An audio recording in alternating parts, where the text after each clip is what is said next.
Hey guys, Flight Command 13 here, and today it is Friday, we are on Destiny, and that can only mean one thing. That is right, ladies and gentlemen, it is Zur, Agent of the Nine's location.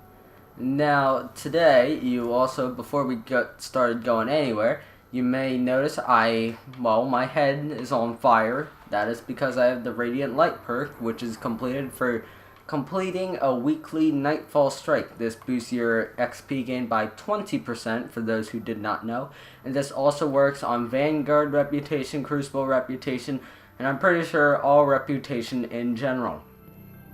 Later in the week, I am also going to be purchasing a Sparrow. I am only 24 marks away from that, and I want to max out on Crucible marks for this weekend. Now, Zur, oddly enough, is back here today for week number 4, and he's got some very interesting items up for grabs. Now, sadly, I am just short of a few strange coins to get some of these items, such as Helm of Saint 14, Achilleophloid Symbiote, I can say the second word just fine, and Sunbreakers, also Red Death, and as always an exotic engram, this time for Helmet. Now, let's just get started into what each special perk does for these exotic gears. Now, Helm of Saint 14, this is a Titan class, which I actually heard talk about not too long ago, so it's very interesting that this helmet is up for grabs this weekend. Now, what the perk you want for this helmet, you can't see it sadly. It does use Spin Metal and Ascendant Shards, but the perk you want for this helmet is gonna be Starless Night. Your Word of Dawn blinds enemies who enter it. Now, I'm assuming that gets rid of your radar in the top left, and that'll just make your screen go completely white.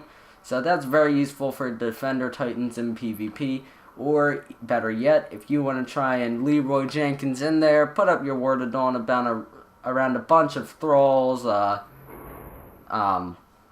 whatever really, and then just blind them. I guess that would work, but you might have a tough time getting out of there.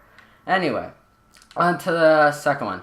Achilleophloid Symbiote. I think I said it right that time. This one takes Spirit Blooms and Ascendant Shards, but the perk you want for this is Last Man Standing.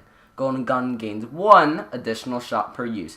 And this is a huge boost for gunslinger hunters out there, because for those of you who do not know, Golden Gun only has 3 shots, but then again in PvP, 3 shots is at least half of the team.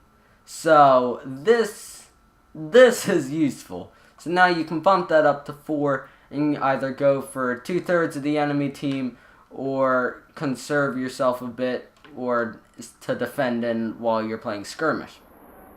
Now, for the last of the armor being sold this weekend, we have Sunbreakers. These were seen weeks 1 and 3, I think. Maybe not, anyway. But what we have... No, not 3. 3 was the Veil thing. So probably week 1 and... Anyway. So we've got some breakers making their return here. This is a nice piece of armor. If you want this for your first exotic, I'd strongly recommend it. Because if you're a Sunslinger Warlock, these things are huge for you because they increase the duration of your solar grenade. Now this is awesome, but they also do bump up some intellect there, so you can just get to Radiance faster to spam even more grenades.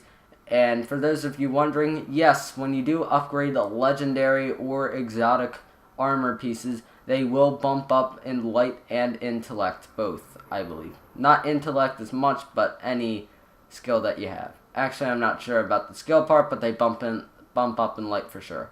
Also, making its return from week 1, we have Red Death, the Pulse Rifle. And the perk you want for this weapon is called Red Death.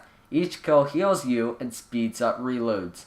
Now this is a pulse rifle with a magazine of 27, which I hope this is what they bump up to Bad Juju, because Bad Juju, if you do not know, also needs a serious buff from a magazine of 15. And here is your exotic helmet engram.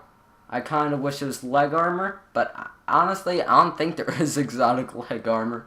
But you never know, it can happen. Ignore that. Alright, so also, we have Emerald Coil, which produces a green contra, which I did in fact buy to upgrade my Sparrow.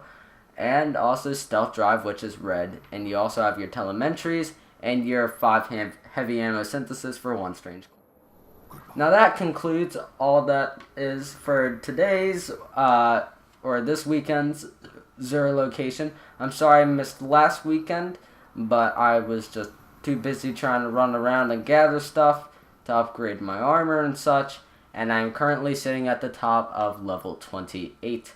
Ready to do Atheon. I am on the final stretch of it. We're on Atheon himself, and it's very intense. Very, very intense. And the guys I'm doing it with were helpful enough to help me along with the weekly Nightfall and the Thorn Hand Cannon bounty. So, shout out to them. You know who you are. You're probably not watching this video, but there you go. Anyway, so that concludes it for this episode. Thank you guys for watching. I hope you enjoyed. A rate, like, comment is much appreciated. And I'll see you guys next time. Bye!